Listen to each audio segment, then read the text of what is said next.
Bismillahirrahmanirrahim. Assalamualaikum warahmatullahi wabarakatuh. Perkenalkan, nama saya Rizky Mawandi, kelas 5 dari SD Lufaya, Kecamatan Cengkrang, Kabupaten Bandung. Saya akan mempresentasikan buku yang berjudul Sang Pemberani, karya Sumardi, penerbit PT Pustaka Jaya Putra Jakarta.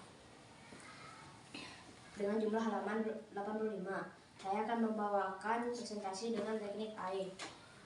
A-nya alasan, I-nya isi, dan H-nya hikmah. Alasan saya memilih buku ini adalah saya menyukai judul-judul cerita yang menggambarkan keberanian. Diceritakan dalam suatu kisah adanya sebuah kerajaan di Nusantara, di Kepulauan Nusantara. Nama kerajaan itu Nusambara. Kerajaan Nusambara amat makmur. Sang raja sangat kaya. Para menteri dan penggawa kerajaan hidup serba cukup. Rakyat tidak ada yang miskin. Selain makmur, kerajaan Nusantara juga aman dan damai. Tidak ada musuh dari kerajaan lain yang berani menyerang, sebab bala tentara kerajaan sangat besar jumlahnya dan sangat kuat. Maling dan perampok pun tidak ada. Di istana raja sangat besar dan megah. Di sebelah kiri istana utama terletak istana keputraan. Istana itu lebih kecil dari istana utama, namun istana keputraan itu serba lengkap. Di istana inilah dua putra kembar raja tinggal. Putra yang sulung bernama Rara Ambarasari, artinya bunga negeri Ambara. Dalam usia 12 tahun, kecantikannya sudah tersohor pelosok negeri. Putri itu juga punya nama lain, yaitu Rara Galuh dan Rara Dewi. Adik kembar Rara Dewi adalah Raden Mas. Ia tampan dan gagah, badannya teguh subur dan kuat. Ia doyan makan. Ia juga suka beralih ke kanuragan seperti silat dan berburu. Ia menjadi murid terkasih Eyang atau kakeknya sendiri, seorang kakek yang sakti dan bijaksana. Pada suatu hari, Raden Mas mendapat izin dari ayah dan neneknya untuk berburu. Ia berangkat ke hutan ditemani 10 orang pengawal. Sejak pagi, rombongan pemburu itu telah menelusuri hutan, namun tak seekor buruan pun terlihat. Kini matahari hampir mencapai puncak. Tiba-tiba Raden Mas menghentikan kudanya.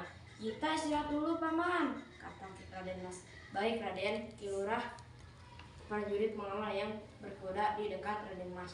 "Kita istirahat," Ki Lurah menjelaskan kepada anak buahnya. "Raden, sebaiknya kita istirahat di luar hutan, di padang tebu, biar kuda-kuda senang terumput," usul Ki Lurah. "Bagus, Paman, aku setuju," jawab Raden Mas. Rombongan pemburu itu bergerak ke arah selatan, keluar hutan. Tidak beberapa lama, rombongan berkuda itu tiba di pinggir hutan.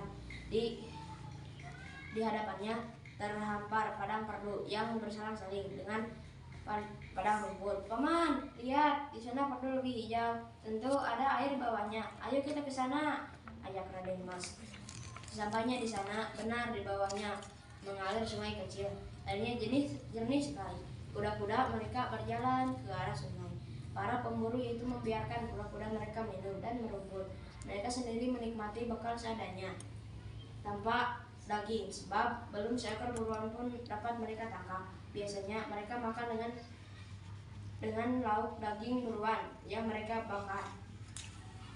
"Paman, di balik bukit sana ada banyak pohon. Pohon-pohon itu membentuk lingkaran besar," kata Raden Mas. "Biasanya kalau susunan pohon-pohon begitu, di bawahnya ada palung sungai atau danau kecil," kata Ki Lurah. Ketika hampir sampai di pepohonan itu, Ki Lurah menghentikan langkahnya. "Ada apa, Paman?" tanya Raden Mas. "Kita dekati pohon itu dari arah yang berlawanan dengan arah angin, Raden."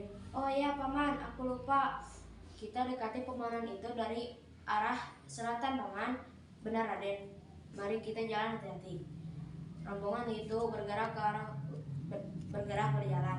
Dari kejauhan terlihat seekor kijang. Raden Mas sangat senang. Kemudian Raden Mas mendekati sasaran yang agak jauh, yang agak terpisah dari kelompoknya. Raden Mas membidik sasarannya dengan panah sampingnya. Kemudian Raden Mas melepaskan anak panahnya.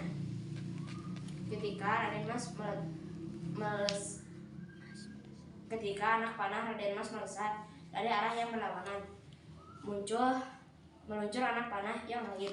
Kedua anak panah itu melesat bagai kilat. Seekor jantan muda rubuh. Sepanjang kaki depan dan kaki belakangnya terikat rantai.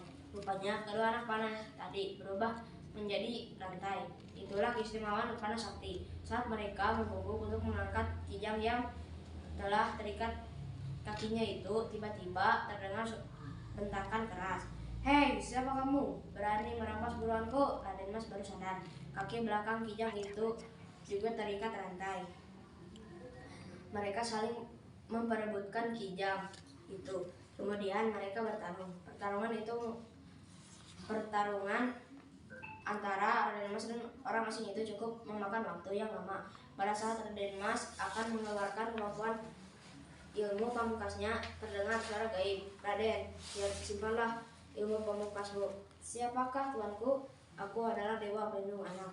Maafkan hamba telah berani melawan Paduka." "Kau tidak bersalah, Raden. Aku sengaja menyamar. Aku ingin menguji kejujuranmu, kesabaranmu, dan kesaktianmu."